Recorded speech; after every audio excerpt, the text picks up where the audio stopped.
friends. Welcome to Retro Marriage Part 2. Timeless truths for today's couples. And we are so glad that you're joining us for this next part when we will walk through 3 more keys to a healthy, grace-centered marriage.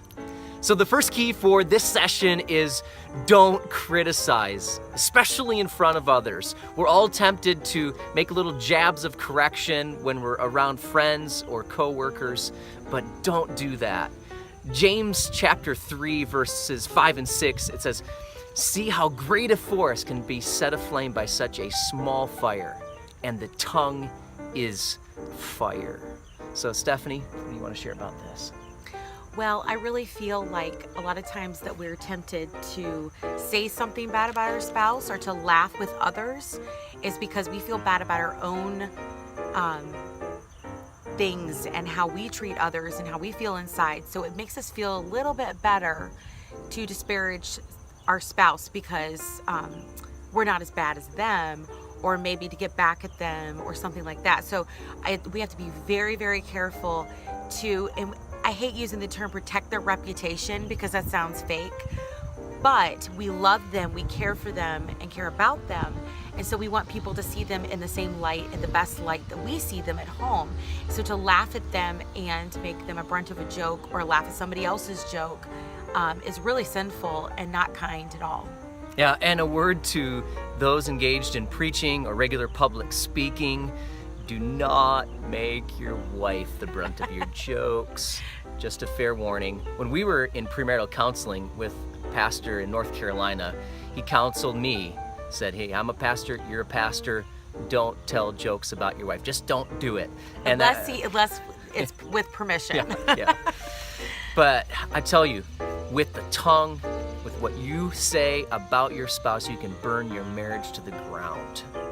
You can burn your marriage to the ground. It's that serious. And I hear it all too often among guys that get together and they say, "Yeah, my old woman," they talk about their wife just with these derogatory terms. "She did this," or "she can't cook," or "she can't bake," or "came home, the house was a mess," and they just laugh about it. That's just totally anti the way of Jesus Christ. So don't criticize. Even if she's not there, you don't criticize your wife in front of others and make a joke out of it. It's not going to produce a healthy, grace-centered marriage. I don't care what the context. Don't do it. And the second key is this: keep communication free and open. I'm a verbal processor, so there's many people that they process by staying quiet and needing time by themselves to process it by themselves. That's not me. And I'm thankful for a patient husband who will sit and listen to me as I say, "This is how I'm feeling and I need to talk to you right now." And he listens and he's very understanding. He never makes me feel stupid. He never tells me, "Could you please stop talking? I really don't want to hear what you have to say." And honestly, when you think about like the love languages and stuff, my love language is words of affirmation. So if I come to him and say, "I really need to talk to you," and he says, "I don't want to listen to you," or something like that, that is incredibly hurtful. It's like a dagger. And so make sure that communication, now everybody has a different mode of communication. So some couples may not be wanting to talk through every little detail. But for Michael and I think he's kind of a verbal processor too, but in a kind of a different way than I am.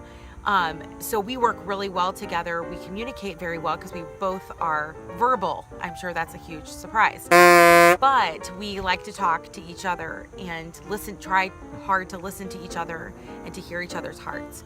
And so I really encourage you to talk to your husband about those things that are really bothering you, that are hurting you. It's not going to help to keep them to yourself. And if that doesn't help, there are, please go get counseling, because it helps so much to be able to have that time together to talk and to process together. You want to have a healthy, growing relationship with Jesus Christ, right?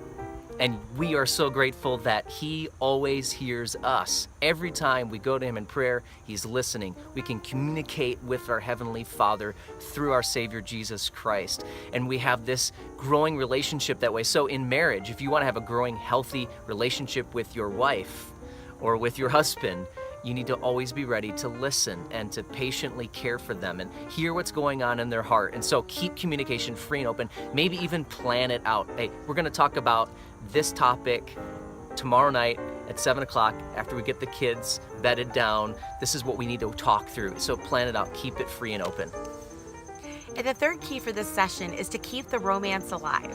So first here to guys, when you were dating the woman who is now your wife, romantic ideas seem to naturally flow, right?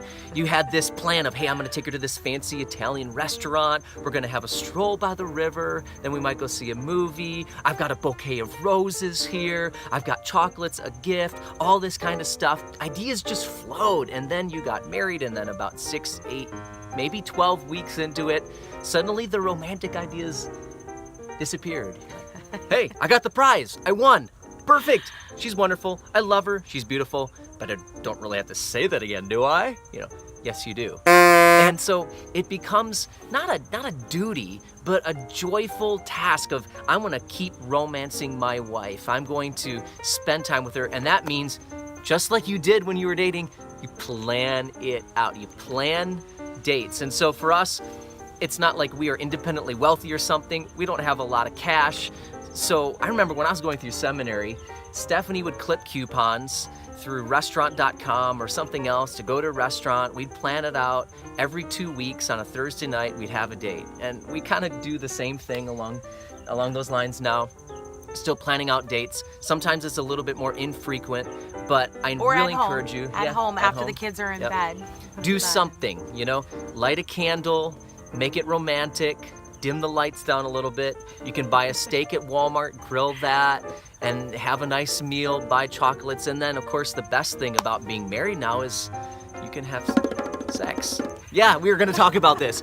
And because it is vitally important to a healthy, grace-centered marriage to make love. That is God's gift to marriage, so that we can be one flesh. That's what it talks about in Ephesians chapter 6, Genesis chapter 2, and the two, husband and wife, they became one flesh. And so in 1 Corinthians chapter 7, verse 5, the Apostle Paul exhorts those husbands and wives. He said, stop depriving one another, except in an agreement if for a time you're going to be in prayer and in special devotion to God, a time of fasting or so on. But outside of that, husbands and wives are not to deprive each other from this gift of sexual intimacy. So, Stephanie, what do you want to share about this keeping the romance alive? One way that She was giving me the look right there. I'm like, do I have to talk about this? So one way that I really enjoy showing Michael that I love him that way is I love to cook for him. And I know some people go, that's not very romantic. But that's just something I enjoy doing and making things special and adding little touches to it that I normally wouldn't for a normal meal. And so I think that is romantic to Michael. I mean, they say the way to a man is through his stomach. And She's an awesome cook. I'm spoiled rotten. I love to cook. I mean, I just love it. I do not like to bake, so he can never say that, I'm a good baker. But I love to cook. So that's one way I like to Now, lately, do little things for him. Yeah, so. Lately we've been hearing from a lot of friends who are struggling with this sexual intimacy in their marriage. And it could be that one spouse has less drive than the other. There could be a porn addiction resulting in a loss of sexual intimacy, of proper connection there. There could be physical difficulty, a sickness, illness, or something going on hormonally that needs to be corrected, or you need help, you need assistance. And so for us, we read. I want to tell you, guys especially, because I know, like, for my wife, she reads, she wants to learn, she wants to understand how all of this works, how to have a healthy, grace-centered marriage. But guys, you need to learn too. You need to get a PhD on your wife, and you need to pick up a book and crack it open and read about how sexual intimacy in a Christian marriage works. I'm telling you, it will dramatically change things. So 3 books that we're going to recommend right now quickly is just Intended for Pleasure. It's called Intended for Pleasure by Ed Wheat. That's a classic. It's been out for decades. Great advice from a Christian perspective on a healthy marriage, and specifically talks about the mechanics of sexual intimacy. Second one is a celebration of sex, and this is from Doug Rosenau, and he's a Christian sex therapist just like Ed Wheat too. And a third one, this is a little more recent publishing, is Sheet Music by Dr. Kevin Lehman. And all three of these books, from a Christian perspective, talking about this vital aspect of marriage on sexual intimacy. So pick one of those, or maybe buy all three on Amazon real cheap. That wasn't necessarily an advertisement for Amazon. You can get them at CBD Christian distributors. Or Lifeway. You might even find Intended for Pleasure free as a PDF online. If so, I'll provide a link right here below. You might see that. But you need to learn. You need to dig into information. You can't just think that it's going to happen with no advice, no counsel. No good thing in life is able to be developed without learning, without advice, without counsel. So keep the romance alive if you want to have a healthy, grace-centered marriage. Is there anything else you want to share? Well, one thing I'd like to encourage my friends just is to, we can say all day long that the man needs to romance the wife, but there needs to be reciprocation there. And so I encourage you, this is something I struggle with as a tired mom of 3. And that is, even sometimes I'm too tired to brush my hair. But try to brush your hair. Try to put makeup on. Try to help the kids do what they need to do so they can go to bed early so you can have time with your husband. So this is and I'm saying this as somebody that struggles with this as a mom. And even if you're not a mom, I'm sure there's people that don't have kids, that have health problems, they're busy, they're working. You just have to make time. So I just really encourage you, and the rewards are phenomenal. So I would say there are 2 more steps in this key. We've talked about learning, about getting more information, and these book recommendations, about making time for it, planning out dates. But in regards to having sex, making love as husband and wife, never use sex as a weapon or a wage. Don't say, well, if you do this for me, then maybe we'll have time later. That's not Christ-like love. Never use sex as a weapon or a wage. And then this one, I'm going to point directly at guys because we are naturally impatient when it comes to sex. The best pleasure comes through patience. Trust me on that. Get the books that are recommended. The best, most ultimate pleasure comes through patience when it comes to sexual union with your wife. So learn, get the information, take time to develop the romantic part of your relationship. Again, date your wife. Justin Buzzard wrote a book called Date Your Wife. In the back of it, the best part of the book is in the appendix where he gives like 101 or 150 ways to date your wife, ideas on that. But get information, learn, use what you're learning, and go back to developing the romantic part of your relationship. But second, don't use sex as a weapon or a wage. And third, you need to realize that the ultimate pleasure comes through patience when it comes to sexual union as husband and wife. So there are 3 more keys to developing a healthy, grace-centered marriage. You want to walk through them again? First one was don't criticize in front of others. The second one, Stephanie? keep your communication open. And free, right? Yes. And keep the romance alive. We love you. Hope you're finding this helpful. The next session, we will wrap through a few more keys and have a Q&A. So send your questions our way. God bless. Bye.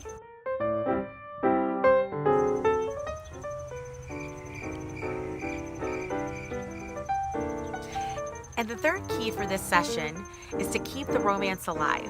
So, hey guys, when you were dating your wife and dating your woman before she became your wife,